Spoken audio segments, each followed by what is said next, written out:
More than 60,000 people in the San Diego area live with Alzheimer's disease. Seems like such a high number. We are joined this morning by Andrea Hall, Alzheimer's Association, the Longest Day Committee, and also Dr. Brent Alston, Alzheimer's Association Fellow, UC San Diego researchers. We thank you both for being here. Good morning. Good morning. Thank you. First thing, when you hear something like that, more than 60,000 people just in San Diego alone, the number seems staggering. It seems like it's so high. Are we doing everything we can now to help these folks?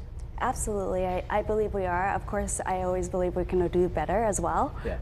That's definitely on the agenda. What is the Longest Day all about? Sure. The longest day is the longest day of the year. It's the day of the most light. It's also summer solstice. As you mentioned before, today is the longest day. It's June 20th, and people across the nation are coming out to fight against the darkness of the disease. They're doing this through various activities and events. You talk about this from personal experience because it is a part of your life. Tell us about that. Yes, absolutely. Unfortunately, my father was diagnosed with Alzheimer's, and the implications of the disease really affected myself and my family. Once we learned he had Alzheimer's, I started researching for resources online, and that's how I came across Alzheimer's Association. I'm so glad I found the committee. It's really brought a lot to my life. How did you know? How did you find out? How did I find out about my dad having Alzheimer's? He had a stroke first, and then after he was diagnosed with Alzheimer's, looking back on it now, I realize there were early warning signs. There were changes in his behavior as well as general forgetfulness. You have so many people who are dealing with this with family members.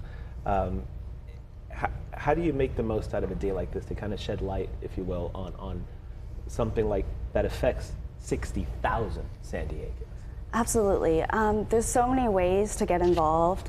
So donation is the most helpful, but you could also join the Longest Day Committee, as I did, and have your own events. There's also clinical trials, and there's also the Alzheimer's Walk that's coming up in October. Yeah.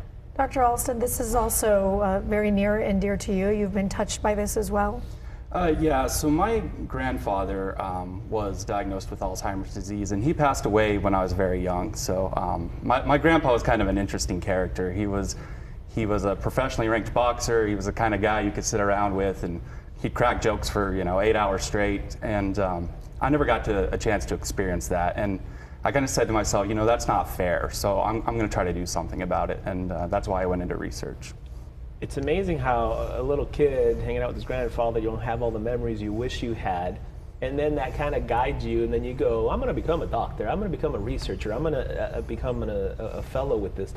What are you doing? What does your job entail day to day to kind of help fight this horrid disease? Right. So day to day, we're in the lab 7 days a week. We're trying to generate new therapies for Alzheimer's disease. So. Yeah. The one thing that's important to know is that we're undergoing a revolution in the biomedical sciences, and that is the advent of gene therapies. And so with these gene therapy technologies, we can target genes and modify them in a way that could potentially prevent or treat various diseases. So we've adapted these approaches for Alzheimer's disease, and we can modify the genes that underlie potential causes of the disease. And so far, we've tried this in multiple disease models, and we found that we can eliminate many of the key pathologies of Alzheimer's disease.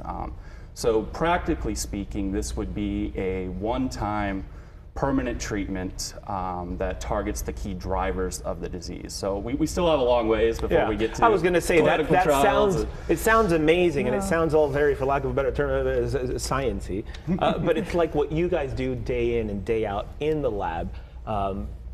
It's still a ways away. We've been dealing with this, trying to find something for decades now. The association has done great work. There's so much fundraising. Is there any way, or is it unfair to ask, what is the timeline for something like this? I could say for us personally, biology is notoriously slow. That's just kind of the nature of it. Your mice don't cooperate, those kind of things. But we're looking at IND or submitting for IND approval potentially within the next. Which is what? Can you explain what that is? That's an investigational new drug. So that's where the FDA will start considering putting your drug into trials. So we're looking at probably potentially a 5-year window to get that accomplished. You hear something like that, though. I mean, Yeah. potential and hope. You hope. You hope. Yeah. For anybody who may be watching right now and they're just wondering, what would be the early signs of Alzheimer's for them to even look for? I can start with that. So one of the key ones that people first notice is changes in personality, particularly kind of this loss of inhibition. So Interesting. if somebody starts saying maybe some 4-letter words they haven't always said before, or saying things that they normally wouldn't say, that could be a sign. Really? Yeah. And then another key one is, of course, memory loss, which that can get tricky because certain memory loss happens during the course of aging. But Right. things you want to look out for is, so if you have a grandparent, for instance, that has a nephew that they've seen many times and they know this person, but then all of a sudden they can't remember that person's name, that could certainly be a red flag. So that would be kind of the things I would look out for. And it's just, it's unbelievable. Your father and my grandmother suffered with this for 12 plus years. And, she didn't recognize my dad. At one point, she thought I was her son. No, I'm a grandson. And it's just horrible to see somebody in that decline. So hopefully, with all your research, there's going to be a cure to this thing. And your shirt, the day with the most light Yeah. is the day we fight. Yes, Yeah. this is Yes, the ma'am. longest day shirt. Yeah, love that. Andrea, Dr. Brent, we thank you both. Keep up the good work. Thank you so Appreciate much. it. Thank you. Thank you.